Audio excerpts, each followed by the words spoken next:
Hello everyone and welcome to a tips and tricks video on Satisfactory with me, Havoczripper. And in this video I'm just going to run through a couple of things that I think is important in the game. Things that I think will be of use to you.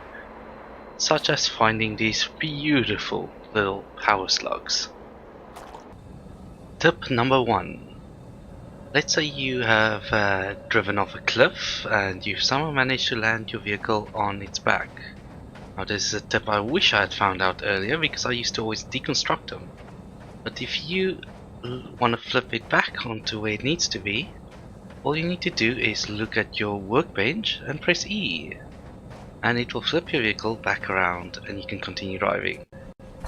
Honestly, I think I've deconstructed my vehicle about 10 times before I figured this out.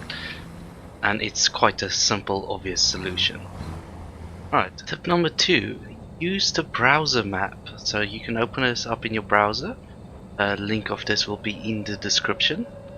And in the browser map you can find everything you could possibly need. The starting areas are here. I think it is, let me zoom in a little bit. Yeah, about here somewhere you start, but your first iron that you'll find is there.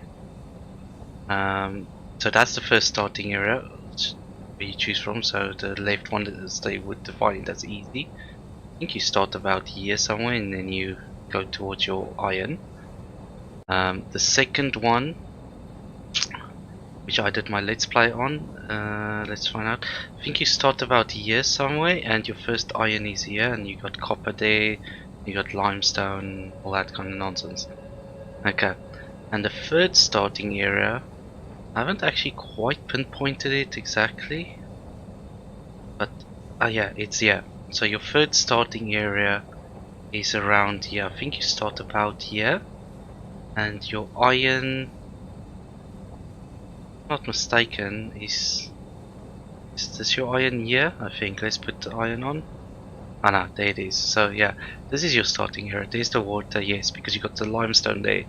So you got a lot of iron in your starting area, but although this one I don't think you can mine. There's a boulder on top of it, so you can't mine it. So that's your starting areas, and as you can see it's very easy to find stuff once you know where you are. It's honestly, it's an absolute beautiful piece of kit. It's a bit tricky sometimes to figure out where you are, but if you can find your landmarks you can work out your way from there. So I know that I've started a co-op game with a friend here and we are very close to going to get our coal, which is there. So even though you can use the ping device, it's so much easier if you know exactly what you're looking for. And you can see also how dense it is. So is it better to go for that one, or is it better to go for that one? You know, it all depends. And you can find other things like Havoczripper ore, which is highly valuable, highly needed, and it's right next to our coal. Great, we're not gonna have an issue with that. We might have to pick up 2 nodes, so we got 2 pures and 3 normals. So the map is very useful for that, but it can't just do that, and this is what makes the map so important. Why I'm spending so much time on it. You got geysers. You can see all your geysers, which is free power once you unlock it in tier 6, and you will have to do the Havoczripper chain as well before you can get to it. Each one of these nodes, once you've linked them up with power poles, gives you 200 megawatts of power, and it doesn't cost you any fuel. Doesn't cost you anything. I think there's a total of 16 on the map, so that's a fair amount of power you can get without needing to worry about fuel. But it is going to be a mission linking it all up. What I've done in my Let's Play series is I've bridged the map. I built a bridge from where I started across there, went up, and then I went across this line all the way to the other side, and I put in a T about here, and I went down. And from there I'll be able to pick up pretty much all of the geysers. I've already linked up, I think, done those 2, and I've done that one, and I've done that one, and I've definitely done that one. This one, yes, I've done that one as well. So I've already linked up 1, 2, 3, 4, 5, 6. on my Let's Play series, even though I'm doing that off screen. But again, that is free power. That's 1,200 megawatts that I get for free. No problem at all. Another good one is your drop pods are all on there. And as you can see, there's a lot. There's a lot of drop pods. But better yet, slugs. Now you can see how much overclocking you can do. So all the green ones can give you 1 overclocker. All the yellows give you 2. And all the purples give you 5. So let's do only purple. That is a lot of overclocking you can achieve with all those purples. It will take you a lot of time to pick them up, but hey, it's fine. And artifacts, as we know, are not working yet. We don't know when this is going to be implemented, but the next update is due in, I think, a week and a half. Alright, so that's the map. Okay, the next tip is about foundations. Honestly, I can't recommend them enough. They're brilliant. They do everything you need to do. They level up your construction area. They make you being able to align your buildings better. Let's quickly see if we can show an example of that. If I have materials for anything. It will be production, yes. Let's say we got a... Let's put a constructor. Chuck him in there. Sorry, not that prepared. And a storage container. Yes. And so let's say we got a constructor, and then you want to pump that into a storage container. You can make use of these little green lines that you see. As soon as the input and output of the two machines line up, you get that green line that shows you that. And not only that, you can center your buildings according to that line as well. You saw 2 lines there. One was that the building is in center with the other building. Another one was saying that your conveyor belts line up. So as you can see, conveyor belts line up. Lovely. Okay, now we want to build another one next to it. Alright. Let's do it. Alright, so we want to build another construction. So we want to try and line it up. There you go. There's your lining up. And this is so much easier once you have foundations. So much easier when you have foundations. Now we want to line up another cargo container. So we just place a cargo container until we get the line up there, and we move it until we get the line up with the next building. So now we know that they're in line and that's in line with the middle of that. So we can link that up. The same counts for your conveyor splitters and mergers. They make it really easy with your line. So a splitter, see, lined up right there. You can see the little green line. And you can also see when your input and output matches, because you get the second line. The next thing you can do with foundations is build multiple floors. Now this is probably the most valuable thing about the 3D construction simulator. You can build up. That's the one thing that always I found lacking in Satisfactory. Not Satisfactory, Factorio. Is the ability to go not only just in a 2D plane, but to be able to go up and down. Yes, you had the conveyor belts which could go for X amount of distance under, but yeah, that was very limited. So the ability to build up and down is absolutely brilliant. But better than that is these bad boys, conveyor poles. This is our next tip. Conveyor poles do exactly what they do. As I say, conveyor poles. You can link up to them. The next one. Well, this is not going to work, not the way I've got it set up. But you can go, you can extend, you can go up, you can do links between buildings. But the best part about them is the fact that you can use them as a ladder. And if you don't need them as a ladder, yeah, and let's say you've built a conveyor from here to there, and you need one from there. Let's go a little bit higher. From there, that's too high. Try that one. From there. Now let's say you don't need this anymore. You can just take it out. Take it out. Take it out. So it's aesthetically wise, it's not that pleasing, but you don't need it. Once you've linked it up, obviously now I won't be able to link up anymore.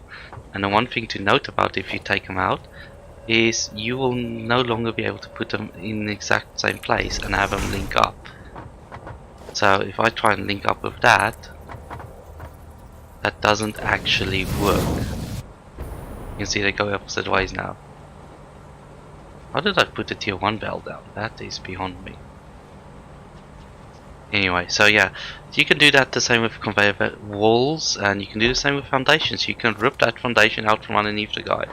So if you are building up towards something, like let's say you get a power slug with your foundation, then you can rip it out from underneath you as you build up. So you could only ever have to bring enough materials to build 2 or 3, depending on how you're building up. And then just rip the rest out as you keep going. But then you still need to weigh down, so jetpack down I would suggest. That's foundations. That's the best part of it, or almost the best part. The very best part is what you can see there in the very distance. Bridges. Bridge the map.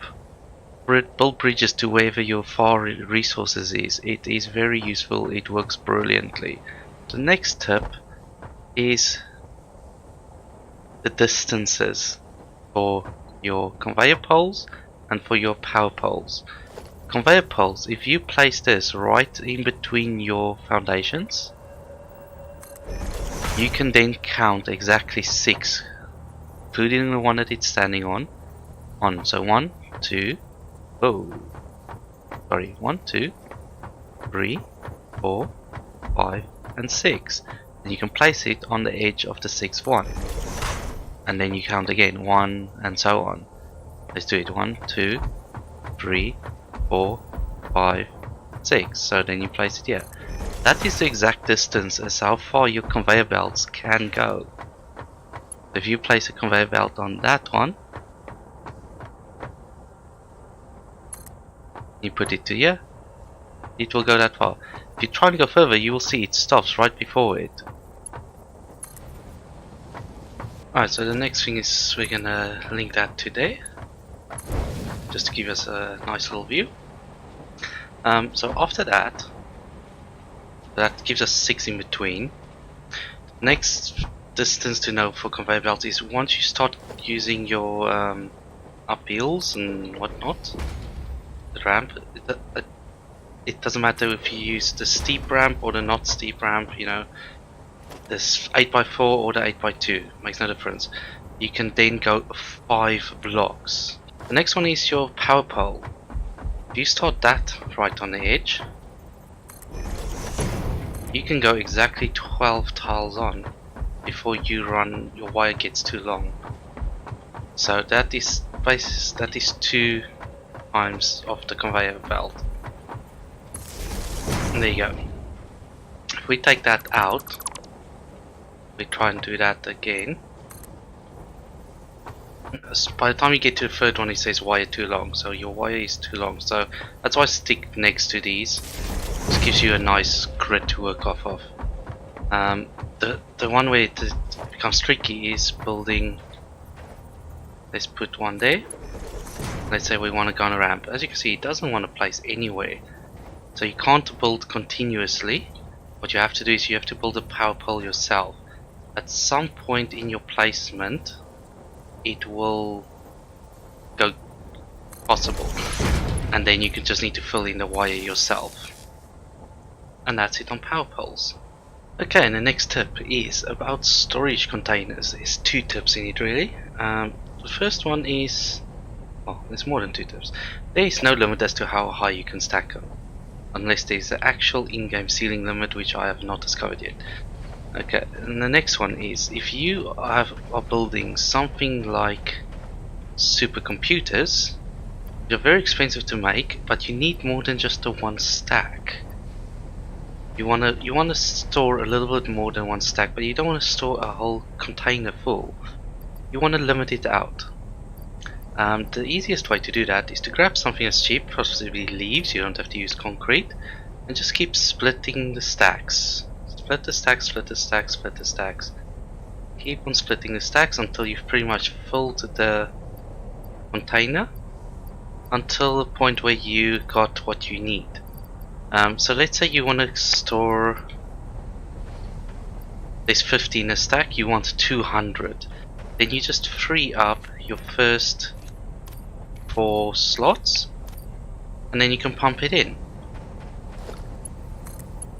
There we go. Now we're pumping in supercomputers. Alright, so once it reaches that 4 stacks, it's gonna stop. The only problem with this is you cannot pump out of this. If you try and pump out of this container and you deplete your actual stock that you're producing, you can start pumping random stuff into your system. Alright, and the final little tip, or at least what I experienced in my point of view. Building conveyor belts on your bridges and running on them with a blade runner seems to be a lot faster than driving your vehicle, and that is on a flat. Then when you get to an angle, your vehicle is going to slow down, whereas the conveyor, running on a conveyor, is going to be the exact same speed. Let's get up to that nice big hill there. As you can see, we can count the tiles that we drive past. You know, it's still barely countable. You have to count quickly, but you can count them. When you go up on the hill, it's a big difference. And this also consumes fuel, and you have to drive your vehicle, you have to go find your vehicle, all this stuff. But if you built a nice little conveyor bridge, two-way system, you can just jump on that and run like the wind. And best of yet, you can change your jetpack to your blade runners while you're sitting on a belt waiting to speed up. See there, we're losing speed. We can count 1, 2, 3, 4, 5, 6, 7, 8. That's quite slow. We are going slowly on this ramp. Alright, let's jump out. Let's jump onto our conveyor belt. Jetpack. Let's go downhill for a sec. And let's put our blade runners on.